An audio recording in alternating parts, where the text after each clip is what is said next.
लालबाग मध्ये फुल माहोल आहे, कारण गणपती आगमन सुरू झालंय. आगमनाला आल्यावर कुठे काय काय खायचं त्यासाठी ही रील नक्की बघा. सगळ्यात पहिल्यांदा मुंबई वडा सम्राट चव महाराष्ट्रातली इथला वडापाव तर नक्कीच खा.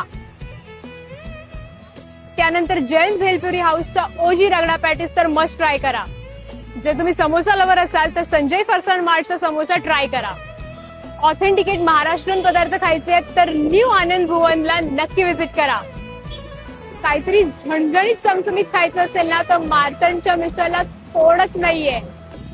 आणि लाडू सम्राटला कसं मिस करू शकतो यार. इथली कुठलीही डिश खा, पोट भरेल पण मन भरणारच नाही. जर गरम होत असेल आणि काहीतरी थंड खायचं असेल तर हॅवमूरची कोल्ड कॉफी विथ आईस्क्रीम नक्की ट्राय करा. तर तुम्हाला सुद्धा असे स्पॉट्स माहित असतील तर कमेंट सेक्शन मध्ये नक्की सांगा. आणि अशाच फूड रेकमेंडेशन साठी सिम्पली कविताला नक्की फॉलो करा. Till then Ganpati Bappa Morya.